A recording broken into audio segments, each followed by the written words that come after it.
नमस्कार, मैं रहबर सी बारी।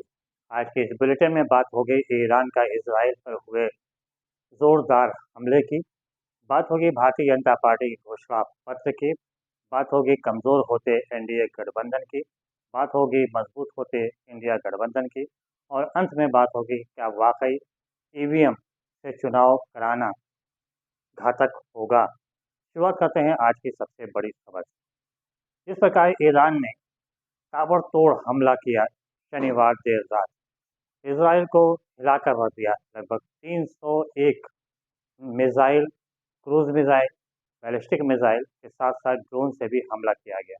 इससे समूचा इजराइल दहल कर रह गया और हिल कर रह गया। अब इजराइल ने भी ईरान पर हमले की तैयारी शुरू कर दिया। ईरान के इस हमले से समूचे दुनिया में हड़कंप मच गया, चाहे वो यूरोप कंट्री हो या फिर अरब कंट्री।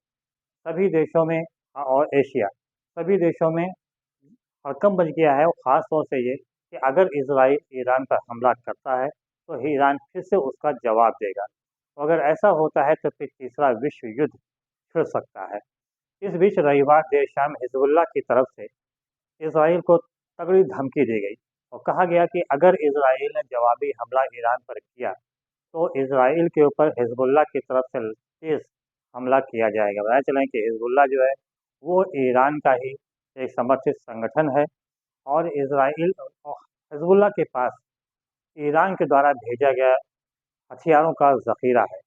300 से ज़्यादा मिसाइलें हैं, ड्रोन हैं, इसके अलावा कई अन्य प्रकार के घातक हथियार हैं।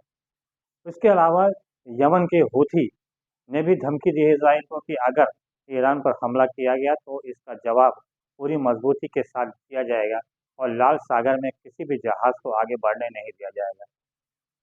ऐसे ही सीरिया के भी जो लड़ाके हैं उन्होंने भी तेज तगड़ी धमकी इजराइल को दिया है। उधर इसे लेकर अलग अलग देशों में अलग अलग प्रकार की बैठकें शुरू हो गई हैं और इस पर चिंता भी व्यक्त किया जा रहा है। अमेरिका ने खुलकर इजराइल का साथ दे रहा है, हालांकि वहीं दूसरी तरफ नेतन्याहू से धैर्य बनाए रखने की भी अपील कर रहा है। हालांकि नेतन्याहू और धैर्य दोनों के बीच में काफ़ी दूरियां हैं और दोनों का कभी आपस में मेल नहीं खाया, क्योंकि नेतन्याहू अ, लगातार अ, गज़ा के ऊपर हमला किए जा रहे थे और इस बीच सीरिया में बीते 1 अप्रैल को जिस प्रकार से ईरान के वाणिज्य दूतावास पे हमला किया गया, उसका ही जवाब ईरान ने दिया है। अब ईरान की तरफ से फिर धमकी दी गई कि अगर इजराइल ने ईरान पर हमला दोबारा किया तो इसका और भी घातक परिणाम सामने आएंगे। वहीं दूसरी तरफ रूस, उत्तर कोरिया, चीन के अलावा अन्य अरब देश जो हैं वो भी ईरान के समर्थन में सामने खड़े हो गए हैं। अब ऐसे में अगर देखा जा रहा है कि अगर ये सारे देश ईरान के समर्थन में खड़े होते हैं तो वहीं इजराइल के समर्थन में अमेरिका, चीन, अमेरिका के अलावा जापान, मिस्र और ब्रिटेन अगर सामने आता है तो तृतीय विश्व युद्ध छिड़ सकता है। अगर ऐसा होता है तो फिर अपार जनसंहार की भी संभावना से इनकार नहीं किया सकता। अब देखना ये होगा कि क्या इजराइल का जवाब हमले का जवाब देता है या फिर हिजबुल्लाह की तरफ से फिर से तेज़ हमला इजराइल के ऊपर आज रात में किया जाएगा। बहरहाल ये तो फिलहाल आने वाला वक्त ही बताएगा कि क्या तीसरा विश्व युद्ध के मुहाने पर पूरी दुनिया खड़ी हो गई है। फिलहाल भारत ने भी अपने ईरान में और इजराइल में रहने वाले नागरिकों से अपील किया है कि वे मूवमेंट कम करें और लगातार अपने जो दूतावास है उससे संपर्क में रहें। यदि आवश्यकता पड़े तो उन्हें वापस भारत भी बुला लिया जाएगा। मौजूदा समय में हालात दुनिया के बड़े बदतर हो गए, क्योंकि एक तरफ जहाँ पे यूक्रेन रूस में युद्ध चल रहा है तो वहीं हमास और इसराइल में भी युद्ध जारी है। हमास इसराइल की तरफ से जो सैनिक गज़ा से वापस इसराइल की तरफ लौट रहे थे और वहाँ उन सैनिक की टुकड़ियों पर रविवार सुबह हमास ने तगड़ा हमला कर दिया और कई इजरायली सैनिकों को मार भी गिराया, साथ ही साथ कई टैंकों को भी ध्वस्त कर दिया। ऐसे में इसराइल के जो सैनिक गज़ा में हैं वो भी फंसे हुए हैं और उनको इसराइल वापस बुला रहा है।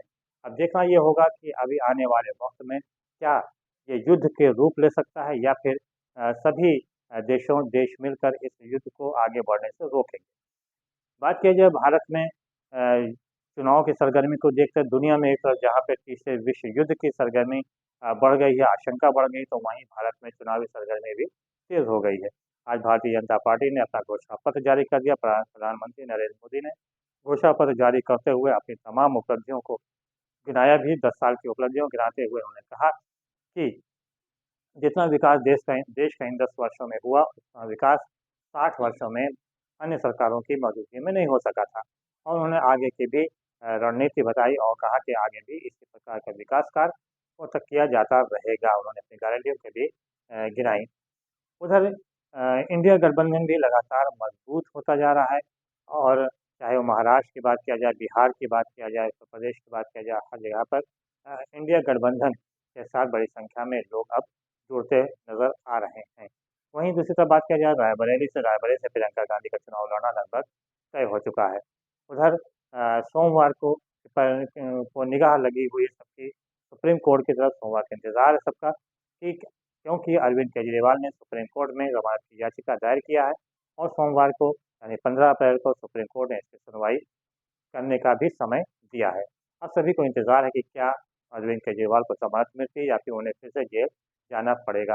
हालांकि आप सांसद संजय सिंह का कहना है कि उन्हें पूरा भरोसा है कि सुप्रीम कोर्ट जो है इस पर सही फैसला लेगा और अरविंद केजरीवाल को जमानत पर छोड़ दिया जाएगा। बहरहाल ये तो आने वाला वक्त बताएगा कि क्या अरविंद केजरीवाल को जमानत मिलती है या फिर उन्हें जेल जाना पड़ता है। फिलहाल रविवार तिवारी को दीजिए इजाजत। बहुत बहुत धन्यवाद। जय हिंद। जय Yeah.